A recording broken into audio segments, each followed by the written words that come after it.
is Tom Wolf. Yeah. I'm gonna cheer for myself. He's a great man. He's got a great body. I don't know. He might be funny. Whatever happens. Tom Wolf, everybody. Thank you. I do have a great body at home in my closet. So, what is everybody doing for 9/11? Anything fun? 20 years. What, too soon? Too soon?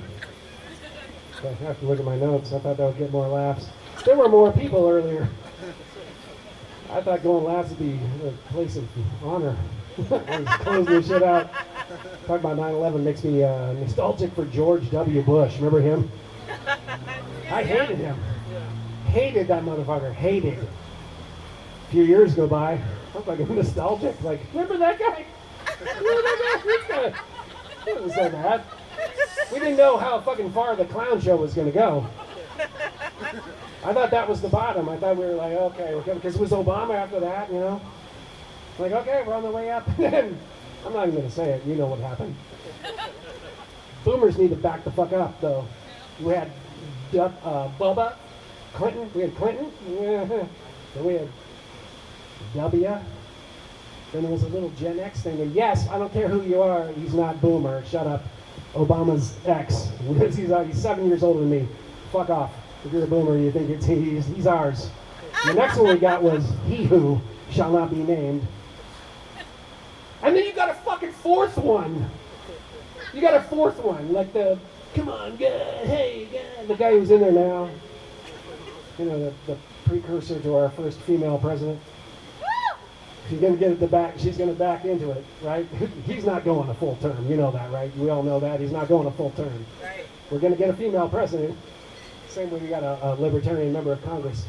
No one elected a libertarian member of Congress, but Amash was like an actual conservative who didn't buy this fucking Donald Trump weird thing and went, no, change party, libertarian.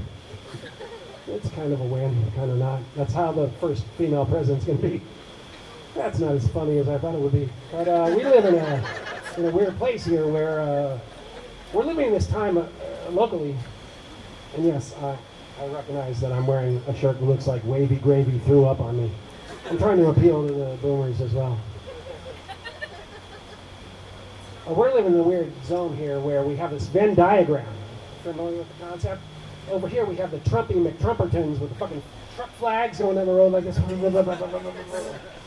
the truck flags that say shit like, don't tread on me, and also back the blue, because you know, cognitive dissonance is a hell of a drug. So we have this kind of shit going on, overlapping on the mask and vaccine issue with the Ridge hippie fucking 5G white dreadlocked people. And they have this overlap right here, right in the middle. And it's bigger than a regular, it's a large overlap. And that she was our mayor for a while in Nevada City, if you know what I'm talking about. And that overlap right there, I call it Q Ananda. No? Yeah, too. Specialized. This came up at a poker. I have some poker people here, but we have a Wednesday night poker game. Some of our degenerates are over here from the bar. Thank you for coming out for that. Pull yourself away from your whatever addictions you're into. I tried this one out because that's where I try out the rougher shit before I come to be in front of the polite society. That's what I think of you guys as polite society. We're talking about, the discussion came up of different sexual positions, as it happens, you know, in the poker game. We're talking about doggy and reverse cowboy or girl or whatever, fucking reverse something or other. Somebody mentioned missionary, you know, like the classic Coke, you know. It was like missionary. Is that a euphemism for rape? Sorry, that was a historically accurate joke. Sorry if it wasn't very popular. Missionaries, no? Okay. Like across the globe. Rough crowd.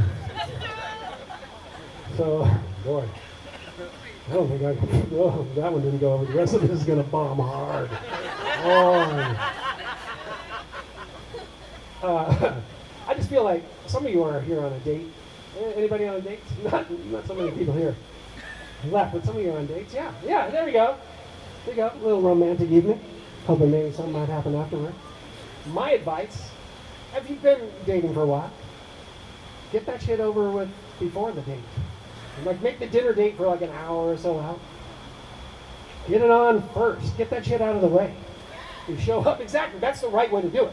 You show up, you put your clothes off, you just get strewn all over the living room. You don't even make it to the bedroom. Or you do, whatever.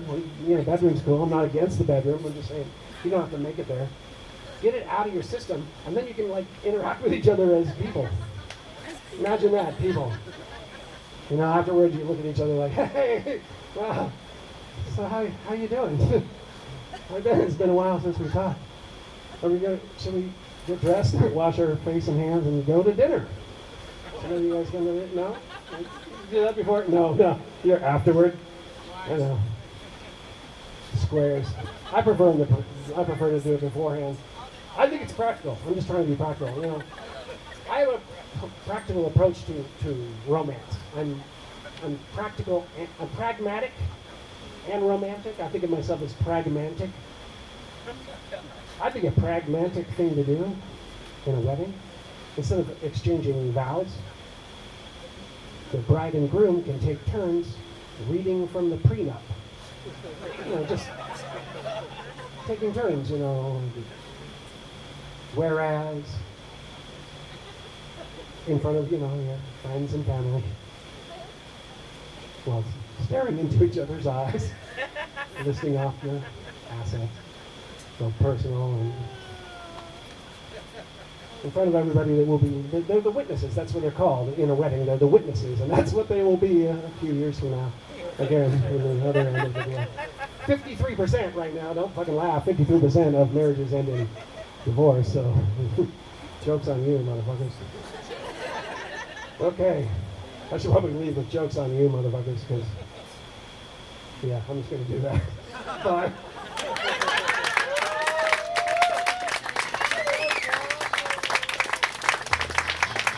That was Tom Wolf, everyone, and he was actually our last act of the night. And the one thing that I will say is that please don't judge us by